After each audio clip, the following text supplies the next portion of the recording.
Dr. Adler, hello. Hi, Sue. How are you today? I'm good, thank you. I love this topic because I must confess I have been known to get somewhat agitated behind the wheel myself. Why do you think people get so aggressive behind the wheel? Ooh, that's a big question with a complicated answer, but I'll try to make it kind of simple. We tend to personalize behavior. If someone cuts us off, instead of thinking, well, maybe they didn't see me, our brain jumps to, they didn't respect me. And psychologists call that attribution bias. We assume negative intentions without evidence. Mm-hmm. There's also, when we're in the car, we feel anonymous. We don't have the normal social restraints because there's no real eye contact, no conversation. So it's easier to think to yourself, oh, the guy in the SUV is an idiot, rather than, oh, he's a father trying to get his sick child to the doctor. Mm-hmm. And when we're in an anonymous situation like that, we tend to think that we could do bad things and not be punished. We also have a sense of loss of control when we're in traffic. You feel trapped, can't solve the problem, and that builds frustration. That doesn't help. And with all the turmoil going on in the world right now, we're living in precarious and very stressful times. We're stressed over work, finances, relationship issues, geopolitical, social turmoil. We're not getting enough sleep. And all of that results in that when we cross the path where a driver does something wrong, it's like the final spark and we blow up. Yeah. But I mean, road rage is one thing, and I think, we can all relate to that. But I'm wondering, it feels like often we get aggressive when we're behind the wheel. I don't know if it's just a Quebec thing, but it's like we cut in, we want to go fast.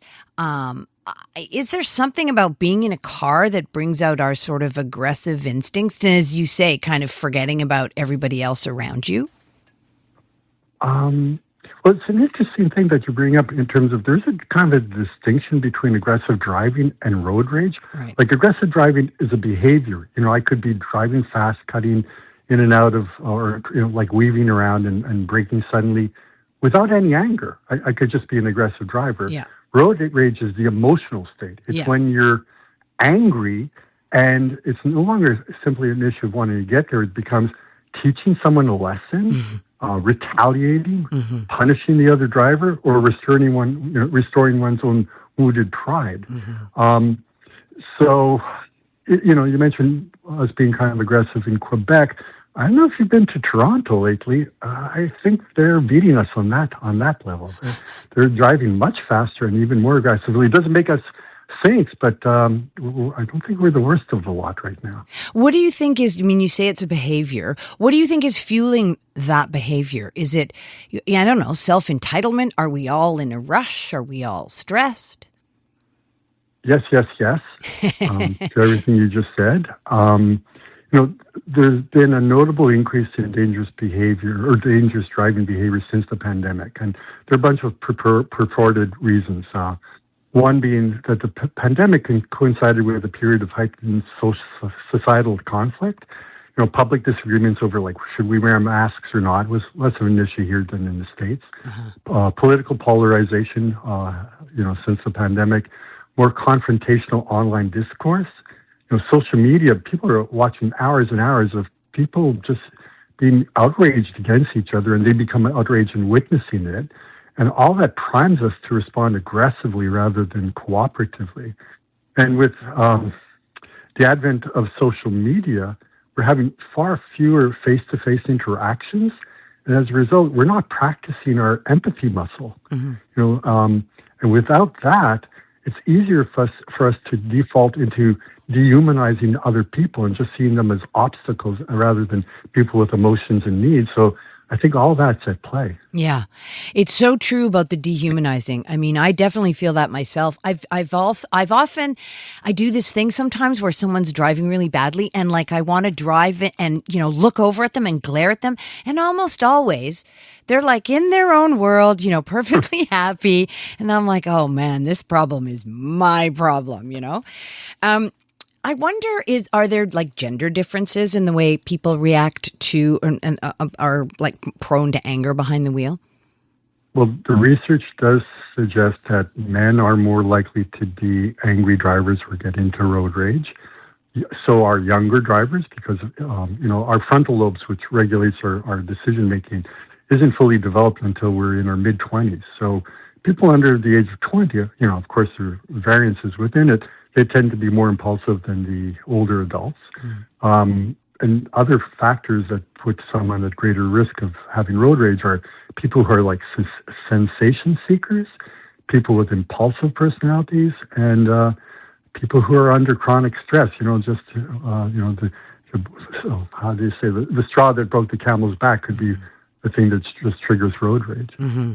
Yeah. Well, it's funny to think that there are sort of personality traits associated with that. Although some of the mildest mannered people I know get terrible road rage. So yeah. You bring up a great point because, a lot of people with road rage, when they get back home or get to work, they don't have anger issues typically. Yeah, right. It's all those other factors that we said that contribute to it to being like a perfect storm of letting out anger, even if it's kind of just focused on being upset with the other driver's behaviors. Yeah.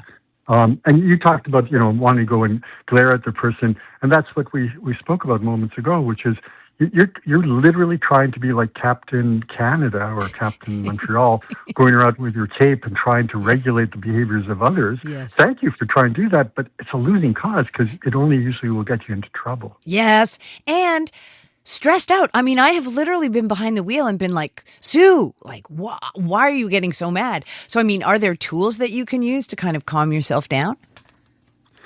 I think the most important one is to reframe the intentions of others, and instead of thinking, "Oh, he did that. What should I say? He's an idiot. He's an idiot, or he's disrespectful to me." To say, look, maybe the guy didn't see me, or maybe she's having a bad day.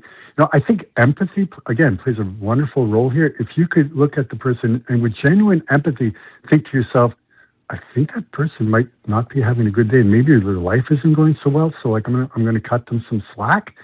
Man, you're going to allow yourself to feel a lot less angered by other people on the road. And just expectations.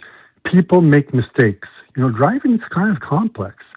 So people will make mistakes for a variety of reasons, and just forgive them the mistakes and focus on your own driving.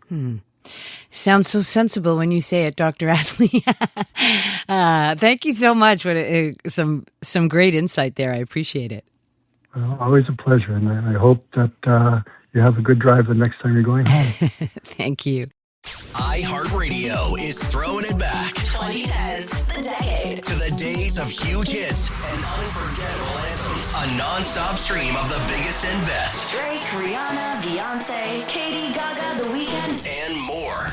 All your decade-defining favorites all in one place. Hi, it's Katy Perry. Hey, it's Bruno Mars. This is Kesha. Find 2010's The Decade on the free iHeartRadio app. Preset the station so it's always one tap away.